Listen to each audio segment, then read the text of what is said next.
Right about now, Master Van Crew, you know it's DJ Crazy D in the building. You heard my mixtape, you know, the 12-inch one that I did for the ladies. You'll know this song is the first track on it is Egyptian, Take It For a Ride featuring Stein.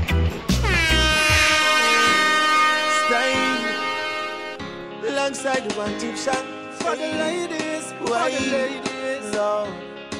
Basically, I got into DJing and I grew up next door to this venue called the Don One Lawn down in Clarendon.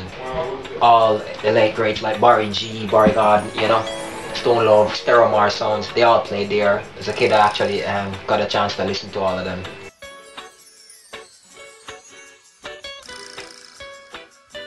Well, I started first like when I was like around the age, around 30, somewhere there. My mom's best mate, they had a bar and they had DJ gears in there, so I started messing with it along with my childhood friends. Crazy. Crazy.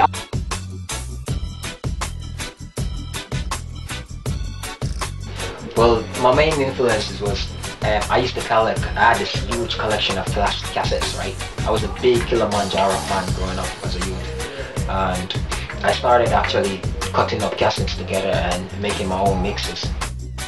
Well, as for direction, right, I try to pull my tunes there, like guys like Tony Mataran, but I keep it clean like Stone Love, you know?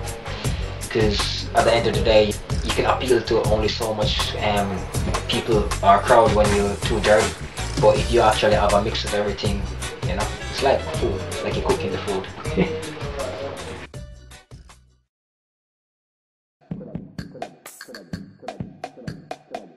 I'm actually one of the original members of Exile crew, now known as Exile Records.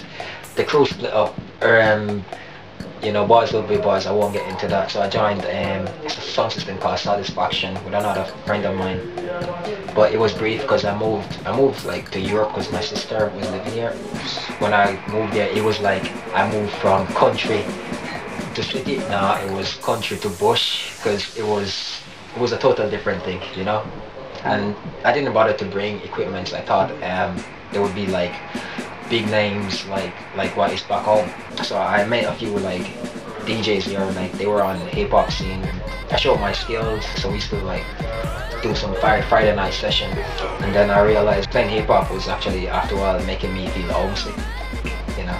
One day I was like flying, I was on the plane, and you know, dancehall artist Chico was on the plane. He was coming from a show in Sweden. He actually was sitting in my seat on the plane. I was like, I kicked him off my seat, proper yardman style, you in on my chair. He was like saying to me, yo, dude, dancehall need the support, you know. Hip hop, they have all the big money. And I was like, I looked at it and he was like, yeah. But then Tony Mataran himself, which was an icon, said to me, yo, they start your thing up, man, and give it the dancehall proper. So I did. I guess you never.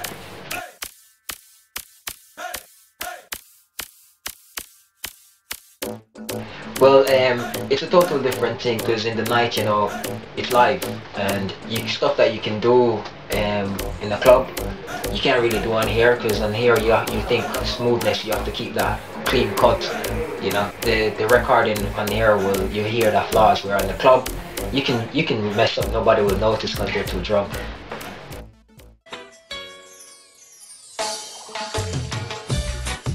Well, I'll actually tell any upcoming reggae acts, don't rush it.